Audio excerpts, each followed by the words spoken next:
Sa dami ng magagaling sa Miss Universe this year, akala mo yung laban is pagandahan lang. Pero hindi. Kasi real talk, no? Technically, ang daming kandidata na sobrang galing. Pero to be honest, no? Hindi lahat naalala. At may mga candidates naman na kahit hindi mo hinahanap, no? Iniisip mo sila. You know, that's what we call the spotlight economy. Hindi siya tungkol kung sino pinakamagaling, pero kung sino yung pinaka naalala. Kasi sa sobrang daming magaling, hindi sapat na tama ka. Kailangan tumatak ka. At doon nag-iiba ang laban. Hindi na lang siya about Q&A, no? Pasarela, or branding. You know, it's all about retention. You know, yung sino yung after ng show, naalala mo pa rin. At kahit man tapos yung segment, no? Nandun pa rin yung presensya. Kasi yan ang reality ng mga pageant ngayon, no? Hindi ka nananalo dahil perfect ka, nananalo ka dahil ikaw yung pinakamahirap na kalimutan. And this year, no, it makes it very, very obvious. Because in this season, no, there are a lot of main character energy. And at this point, no, kompleto na yung cast. Can I just say, Eme? You know, you have your veterans, no? Mga may sinimulan na at gusto tapusin ang laban. And then, you have the newbies, no? Napaka-fresh. Walang takot, no? Walang baggage. At you have your dark horses. Hindi masyadong maingay, no? Compared to the others. Pero hindi mo rin sila matanggal sa kompetisyon. No, iba-iba sila ng entry point, but they only have one target. And that is the spotlight. And in this video, no, we're going to break down that spotlight. No, base kung paano gumalaw yung spotlight all throughout the competition so far. You know, I'm grouping them into quote-unquote tiers. Kung sino yung may hawak ng atensyon, sino yung papalapit, at sino yung kayang mangagaw.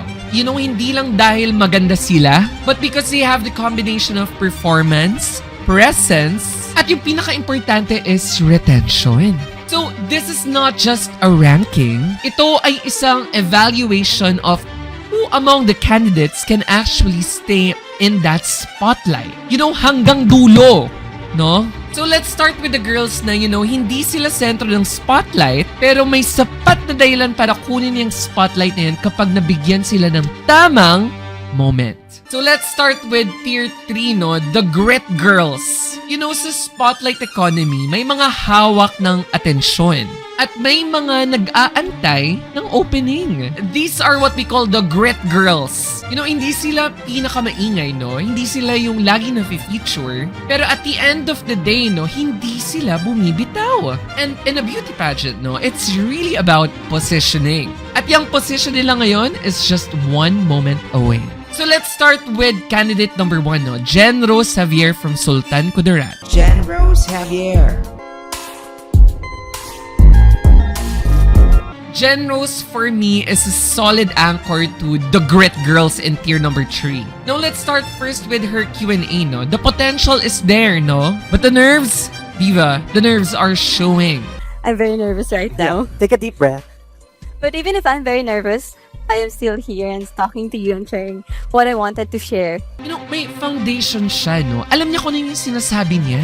No, may sense, no? May structure. Pero, kinakabahan siya!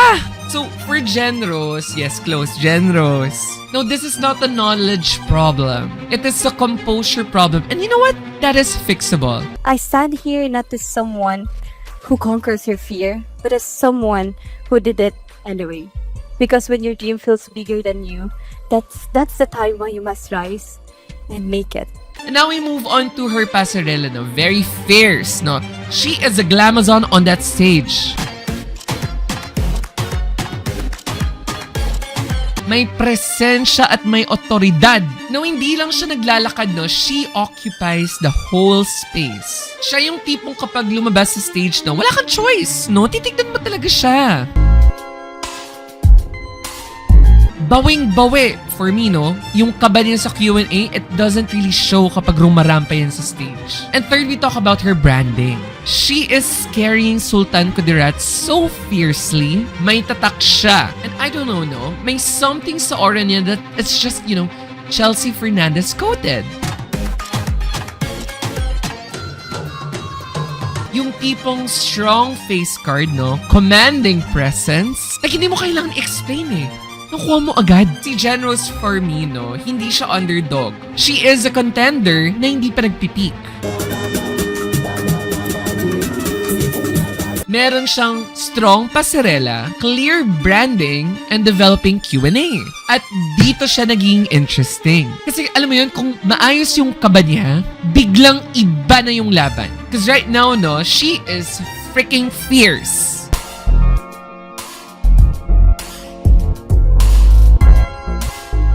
But the moment she owns her voice, the way that she owns the stage, my God, diva, that's when she becomes dangerous. Now let's go to candidate number 2, no? Adela Mae Marshall. Adela Mae Marshall.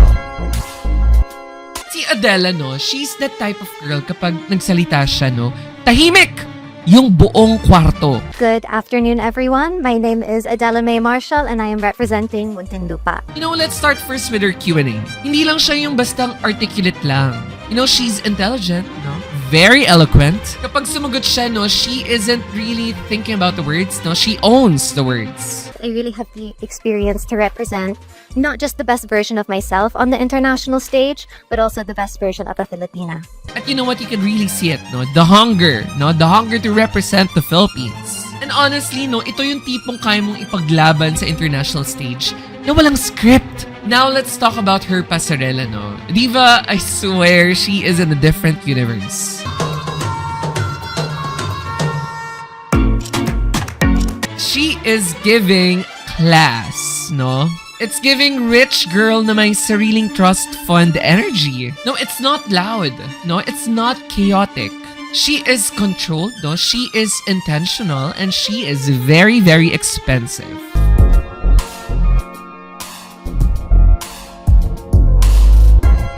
No, alam niya eh. No, alam niya kung ano yung category niya, no? Very rich, very opulent. Pero ito na nga, naghahanap ako ng bakla energy. Kasi yes, oo, maganda. Yes, polished. Like, give me some attitude, girl. Give me some risk. Like, give it to the dolls. And lastly, let's talk about her branding. The girl who knows that she is a queen.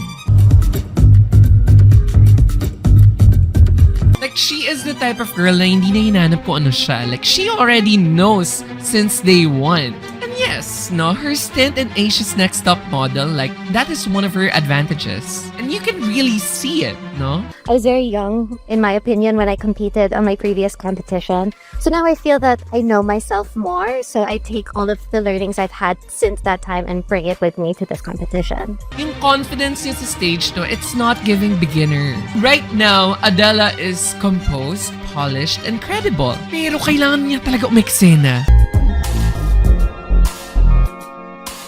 Yung tipong parang, no? Siya na yun. Kasi right now, you know, Adela is giving queen.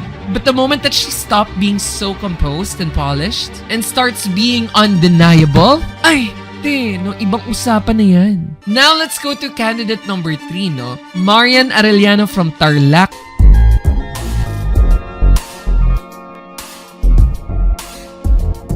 You know, si Marian, no, siya yung tipong hindi ka sisigawan, pero ramdam mo.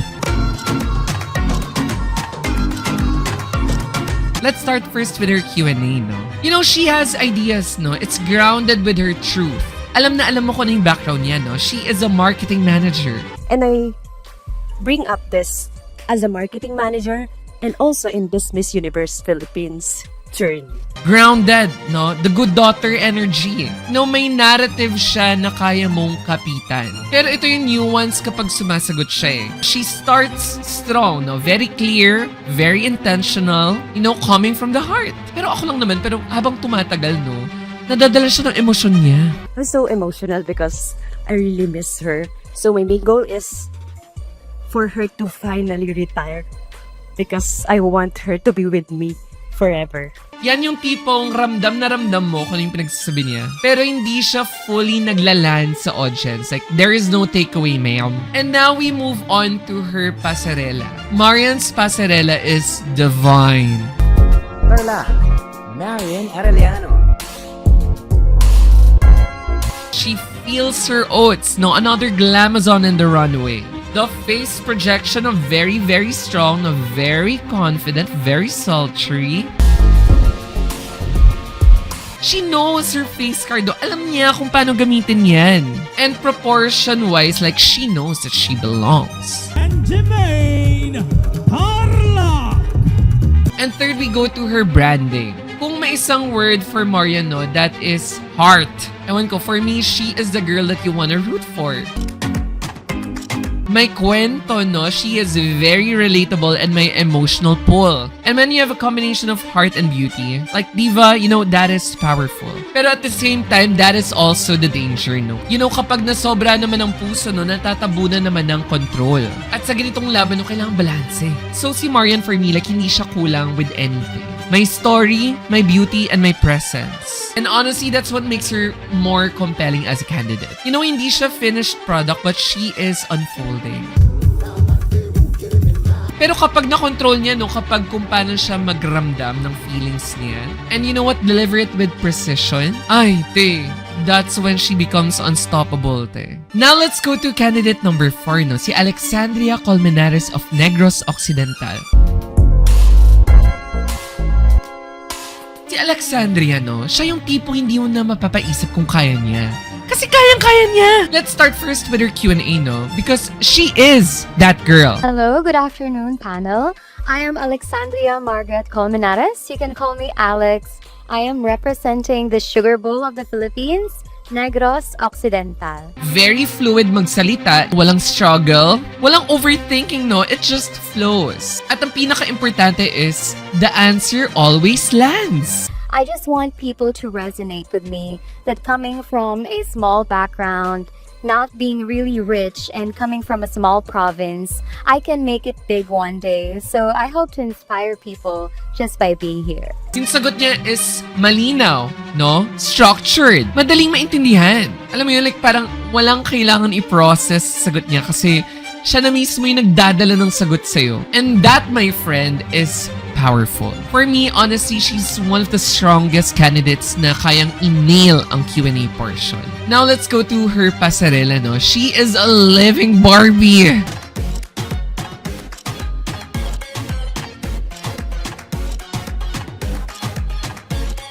Kasi, you know, she can give you a serious face, no? A sultry face. And a bright smile. May range si bakla, no? She is an actress, no? Everything just works. I don't know, na parang hindi siya one-note beauty for me. Dagdag mo pa yung styling on point, proportions on point, like the face card, everything's on point.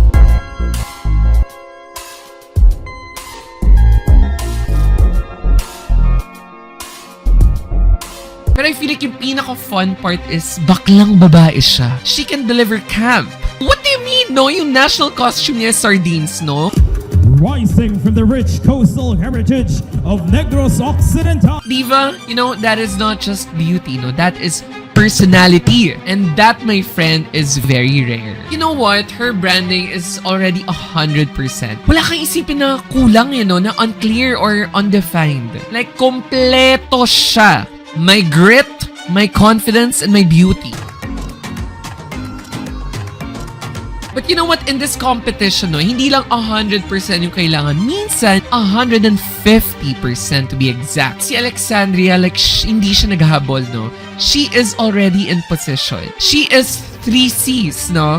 Clean, confident, and complete. And you know what? Kapag level up pa siya, napakadelikado. Kasi right now, you know, Alexandria is delivering. But the moment na she surprises us, kahit unti pa, ay, pwede niya talagang sungkitin yung corona na yan. Now, let's go to tier number 2, no? The ones that you keep on coming back to. These are the girls na hindi nawawala sa usapan. Hindi sila pinakamaingay, no? Pero hindi rin naman sila pinakatahimik. You can't ignore their aura and their presence.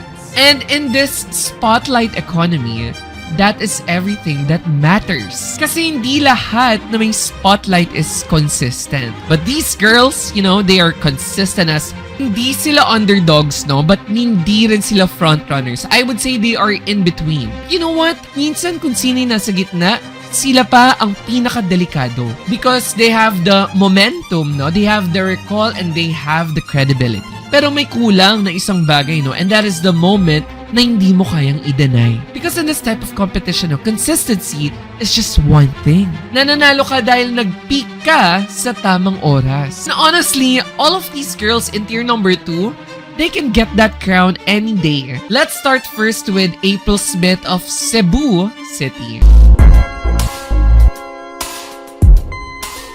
Si April, hindi mo siya kailangan hanapin. Siya yung lalapit sa'yo. Let's talk about her Q&A first. She is real, She is raw and she is owning it. My name is April Smith. I'm from Cebu City. Kay April, hindi polish ang unang mo mapapansin, but the truth. People out there have been pointing out the areas that I need to improve, especially my communication skills.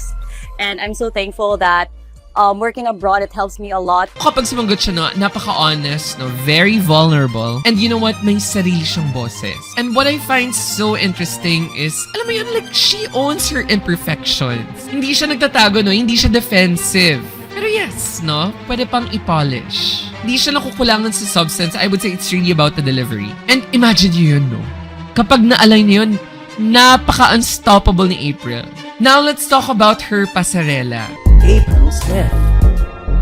Pagdating dito, napaka-perfect ni bakla. Bakla ng taon! Alam niyo, like, hindi ko talaga mawala sa isip ko yung ginawa niya sa Aqua Boracay. Alam mo yun, tumayo siya, nagantay ng camera, at she just gave everything. I am living, girl.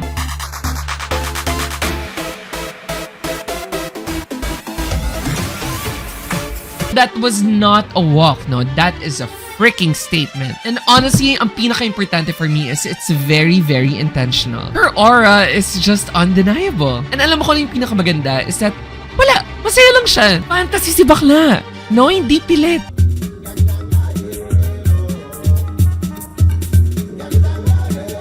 It's very natural, very free, and very powerful. Hindi ka lang napapatingin Napapahanga ka rin. As in. So now we talk about her branding, Napakalina. We are talking about a black Barbie here. A black Filipina with presence and power. Hindi siya nag-adjust para mag-fit, Kayo mag-adjust. Hello? She stands in who she is. And that is powerful. To fight more the representation for being Black Filipina. And ewan ko, like, oh my God, naramdam ko yung drive niya na gusto niya mag-represent ng Pilipinas. Naramdam ko lang talagang nagliliyab na apoy kay April Smith. And that glamazon energy, hindi mo pwedeng i-ignore. So si April, she doesn't create the moment, She owns the moment. April for me is just giving me a lot of moments. I am living for April Smith. And honestly, kapag na-sharpen yan, parang onte, her voice, like how she owns the stage. She is not one moment away from the crown. She is the moment herself. Ganda! Now let's go to candidate number 6 now. Bella Ismael of Taguig City.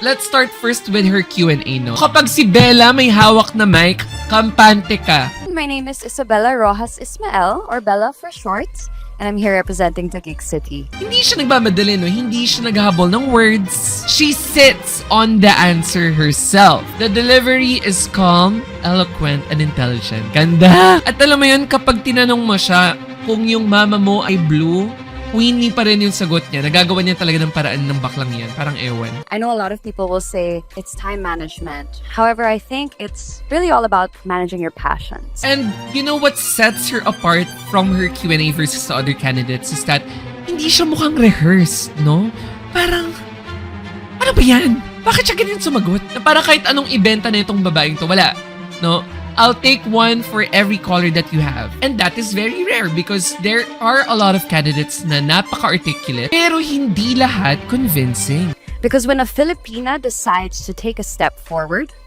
the whole universe takes that step forward with her. Now let's go to her pasarela. Because kapag dumating sa pasarela niya, there is texture. Ang ganya tignan!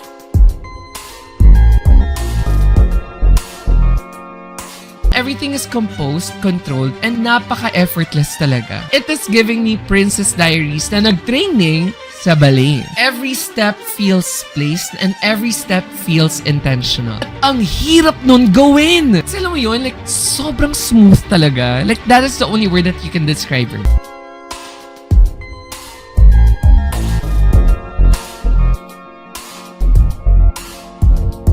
in, mapapawaw ka na lang na hindi mo napapansin kung bakit. Ganda! And third, let's talk about branding because this girl has depth. She carries performance credibility, history, and expectation. Because once upon a time, no, in Miss Universe 2020, she was the first runner-up.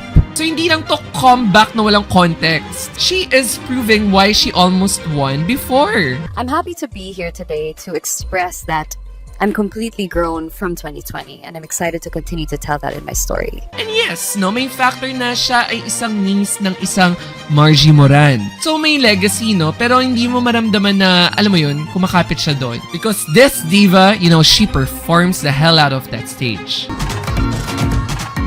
And let's address the elephant in the room, no? Because there are conversations about her height. But never na yun ginawang excuse para hindi i-deliver sa execution niya every single time.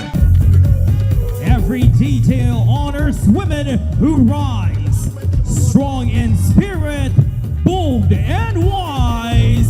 And honestly, no, parang hindi pa siya tapos. May feeling ako na kaya pa niya itaas pa to. Bella is not flashy but she is freaking precise. Meron siyang strong Q&A, one of the strongest in my personal opinion, a very refined pasarela, and a credible branding. Because Bella Ismael, no, hindi ka niya bibiglain. Dahan-dahan kanyang i-convince hanggang mapansin mo na lang, siya na pala yung pinaka-complete. Now let's go to candidate number 7, no, Allison Hetland of Pampanga.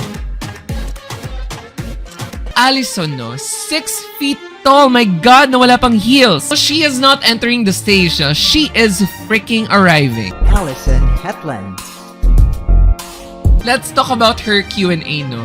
Graceful, yes. Direct, yes. Pero bitin sa kilite. Tama, mali. It's also my lifelong dream to give back to my community and serve.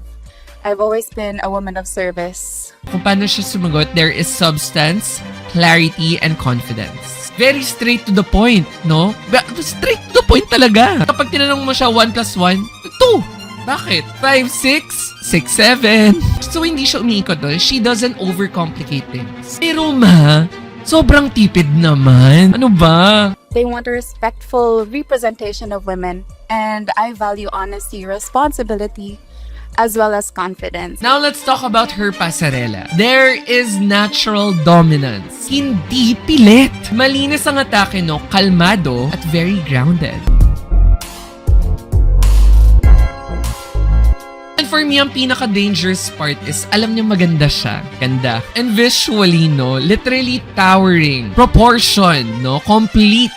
Pero nakukulangan lang ako na, ano ba, baklain mo rin ako. Tradition rooted in faith, culture, and community. I need a moment na kaya kong sumigaw na parang, ah, my God, siya na talaga. Kasi, you know, she is a very natural beauty. Like, unleash mo yung aura mo kasi ang takad mo, ti. So when we talk about her branding, clear na clear, no? She is the tall queen. Like, you really can't ignore the physicality of it all. Pero you know what? Yung next level nito, hindi lang tall. Dapat dominant. Kasi she already has that advantage, eh. It's really all about maximizing it. So yun lang talaga yung naantay ko. Like that moment na kaya mong sabihin talaga na this is her night and this is her freaking crown. Because right now, Allison is very commanding. But the moment that she fully leans to that power that she holds, height, beauty, presence, lahat na. Hindi na siya tall queen, no? She is the standard. Talk about the girls in tier 1, the center of gravity. These girls, no, they are the moment. Sumisigaw ang kanilang presensya na para bang umiikot na yung competition sa kanila. Na para bang hindi naman nakafocus sa kanilang eksena, no? Pero sila ang napapansin nyo. And in this spotlight economy, no, that is freaking power. You know, some may call them as the frontrunners of the whole season. Because, you know, they have the presence, they have the recall, and they have the consistency. At, you know, higit sa lahat, no, may believability. Yung tipong parang, ewan ko, like, kaya mo talaga sila makita na sila talaga mananalo for this year. And in Miss Universe pageant, no, parang that's already winning half of the battle. Ganda. So let's start first with candidate number 8, Nicole Borromeo from Cebu Province. Kung may isang kandidata na hindi mo kailangang kabahan Si Nicole Borromeo na yun. Let's start first with her Q&A, no? Kay Nicole, may something special talaga kapag may hawak siyang mic. Hindi lang siya articulate, no? Hindi lang siya composed, but she also connects. I like to think that when the people around me meet me, I like to think that they feel happier, that after a conversation with me, they feel lighter. And that's what I like to be, like a star, a light in the universe. Yung tipong parang hindi ka lang nakikinig, parang kinakausap ka na niya, te. Kasi hindi siya nagmamadali, no? Hindi rin siya nagper-perform. She gravitates naturally to you. Yung mga ganun, no? Hindi yun tinuturo. They're born with it. Now let's talk about the Pasarela because this is the queen that knows when to peak.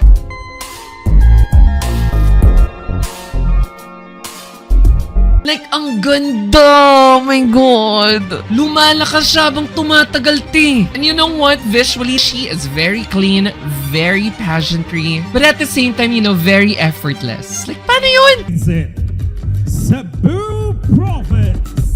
Like, galawang reyna na hindi mo kailangan sumigaw para mapansin. Gets ba?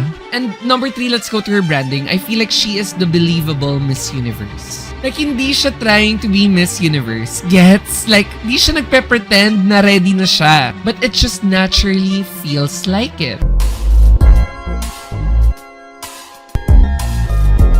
I don't know, I feel like it came from experience, yes, exposure, and complete understanding of the stage. She carries herself parang, nagawa ko na to once. I'm gonna do it again, but this time freaking perfect. Nicole has an elite Q&A, strategic na pasarela, and an undeniable branding. At dito, you know, dito siya naging delikado. Yung iba naghanap ng moment, siya, pinipili niya kung kailan niya ibibigay. Because si Nicole, hindi mo siya kailangang paniwalaan na siya ang winner. Papaniwalaan ka niya habang pinapanood mo siya. Now, let's go to candidate number 9, Bea Milan Wendorski of La Union. Ayan na siya.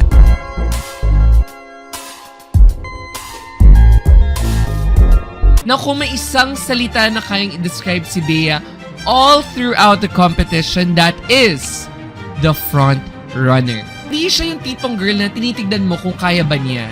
Gets ba? Si Bea, hindi mo kailangan paglaban. Siya yung paniniwalaan mo. At doon siya nagiging delikado.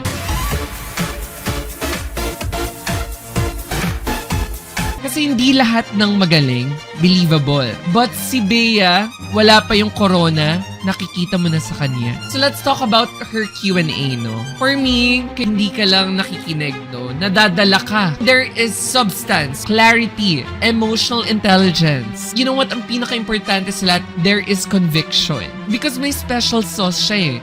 May pinanggagalingan siya. People dream of going abroad, just like my family. But I dreamed in the opposite direction, and I packed my life into suitcases and balikbayan boxes and moved away from the life I knew. Alam mo yun, like, ang daming kandidata that really wants to just sound smart. I'm so sorry. Pero siya, sumasagot siya because may gusto siyang sabihin. I'm ready to bring back the 5th crown for the Philippines because I believe us Filipinos deserve hope and dignity. And you know what? Let's talk about the elephant in the room. She once represented USA before, diba? And you know what? During the preliminaries, like, hindi niya yung tinakbuhan. Inown up niya yun. At every time that she speaks about her being a Filipina, hindi mo siya kine-question, no? Pinapaniwalaan mo na siya. Kasi you know what? There is a strong difference between magandang sagot at sagot na may paninindigan. Yan yung tipong may sagot siya sa Q&A, pero dalang-dala mo pa rin talaga yung sagot niya hanggang makauwi ka sa sa Fairview. Let's move on to her pasarela. You know, hindi siya naglalakad para mapansin. Naglalakad siya na para bang wala kang choice para pansinin siya.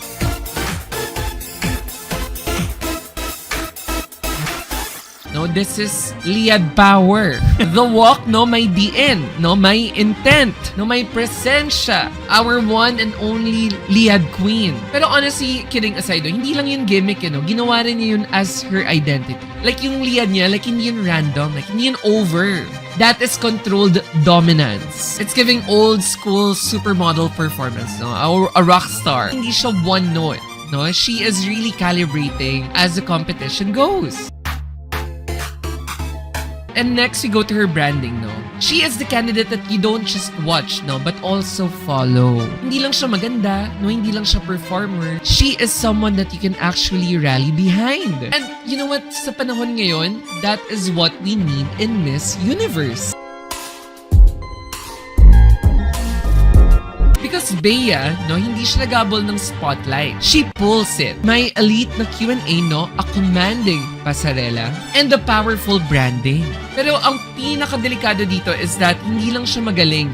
She is also believable. And that is the main difference between placing and winning. Kasi si Bea, no, hindi ka lang niya mapapahanga. Dadalhin ka na niya hanggang sa gusto mo na siya manalo. And that is very powerful. And now, let's go to candidate number 10, Miss Roxy Beans of Baguio City.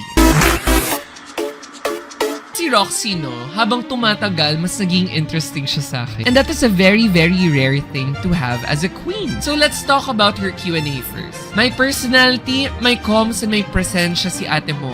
To be a winner, you have to embrace and be joyful for other people's wins in life. Like, hindi siya monotone, not robotic at all. She really engages with the crowd. And let's not forget, she is also a Miss Earth candidate before. So you know na may depth, no? May awareness and may cause. I feel like a winner already because I pushed past fear and reached for the stars. Now, let's talk about her pasarela, no? Very fresh, very polished, and very queenly. Ito yung hinahanap ng Miss Universe ngayon. Hindi dated, hindi safe, very current. The walk is very polished, very smooth, and very consistent. And every round, I don't know, na parang may winning glow talaga si bakla. And you know what's very interesting is that she is an underrated frontrunner. So when we talk about the third point, and that is her branding, I would say that she is a sleeper hit. Kasi si Roxy, no, like, hindi mo rin naman siya agad mapepeg. For others, pero sa akin, gandang-ganda ako sa kanya. Pero realistically, hindi mo rin siya maalis sa competition. Because she has the personality, the relatability, and also the beauty for it. And there is range, girl. Like, hindi lang siya fierce, hindi lang siya soft, hindi lang siya elegant. Like, nag-shift talaga. Wala, ang galing lang.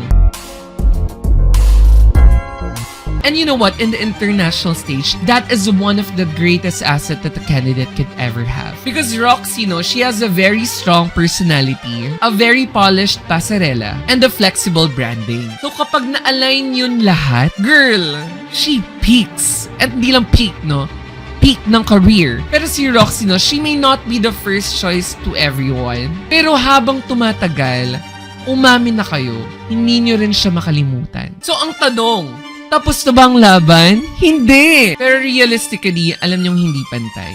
Because you have the frontrunners, you have the challengers, and also you have your dark horses. Kasi lahat sila, no, naghahabol ng moment. And honestly, if I were to put it out there, alam mo kahit sino dyan sa listahan na yan, pwedeng manalo. And alam nyo, baka nga wala dyan sa listahan yung panalo eh. So nagsasayang lang kayo ng oras na nanonood sa video na to. Pero maraming salamat po sa mga nabudol ko po. Realistically, no, you only just need that 1% chance and that one moment for you to get that crown, and honestly, it's anyone's game. Because in Miss Universe, no, hindi yung pinakahanda yung nananalo. Ang nakakasungkit ng corona is someone that's undeniable, that literally owns that coronation night. Kaya excited na ako, puksaan na talaga. Kaya ang saya, no? Puksaan ng malala. Like and follow for more.